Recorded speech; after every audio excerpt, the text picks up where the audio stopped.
నమస్తే, welcome to Andhraprabha. నేను వంశీ. రోజు మనతో పాటు ఇంటర్నేషనల్ లాయర్ రాజేష్ గారు ఉన్నారు. సార్ నమస్కారం. సార్ నమస్కారం అండి. సార్, లోన్ యాప్స్ తీసుకున్నప్పుడు కానీ లేకపోతే ఊళ్ళో అప్పులు తీసుకున్నప్పుడు నోట్ రాసి తీసుకుని కట్టలేని పరిస్థితి, అంటే అనుకూలమైన పరిస్థితులు ఉండవు. ఒక్కొక్కసారి సిచ్యువేషన్స్ మన చేతిలో ఉండవు.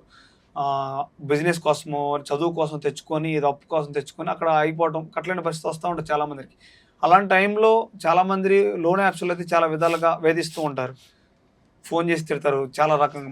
లేడీస్ మాట్లాడుతున్నారా, జెంట్స్ మాట్లాడుతున్న తేడా లేకుండా ఇంటికి వస్తాం, ఇంటి పక్కన పరువు తీస్తాం, ఇల్లు ఖాళీ చేపించడం జరుగుతుంది. మనం చూస్తాం, ఇలాంటివి కూడా రియల్గా జరుగుతూ ఉన్నాయి. తర్వాత ఇంకొకటి, ఆత్మహత్యలు ఎక్కువైపోతాయి దీని ద్వారా. ముఖ్యంగా బెట్టింగ్ యాప్స్ ఇప్పుడు తగ్గిపోయినాయి కొన్ని, ఇంతకుముందు చాలా ఉన్నాయి.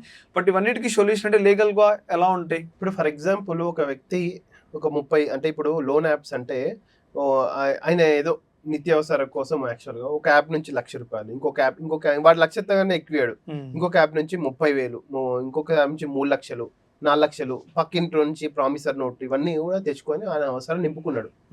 కానీ ఇక్కడ మనం అబ్జర్వ్ చేయాల్సింది ఏంటంటే, లెండింగ్ యాక్ట్ ప్రకారం 2% ఇంట్రెస్ట్ అంటే 24% యాన్యువల్ ఇంట్రెస్టే రీజనబుల్ ఛార్జ్.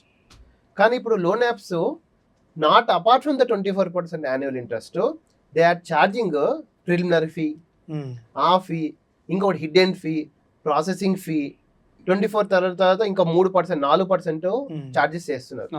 బయట కూడా ఇప్పుడు లెండింగ్ అప్పు ఇచ్చేటోళ్ళు కూడా వాళ్ళు ఎవరు 2%కి చాలా తక్కువ ఉంది, రేర్ 3, 5, 10% వడ్డీలు ఇస్తారు. మళ్ళీ ఆ వడ్డీలు ఎట్లా తీరుతారండి? అట్లాంటప్పుడు వీళ్ళందరూ కూడా ఈయనకు ఒక ఆప్షన్ ఉంటుంది. ఎవరైతే 2% కన్నా ఎక్కువ ఇచ్చిండ్రో ప్రామిసర్ నోట్లు, డిస్ట్రిక్ట్ కలెక్టర్కి వెళ్ళి 100% కంప్లైంట్ తీసుకోవచ్చు. ఎవరైనా లోన్స్ కానీ అప్పిచ్చిన వాళ్ళు కానీ ఇక ఎవరైనా అప్పు ఇవ్వాలంటే చట్టం ఏం చెప్తుందంటే, డిస్ట్రిక్ట్ కలెక్టర్ తోటి నేను lending is also one of the business. Lending activity ద్వారా నేను 24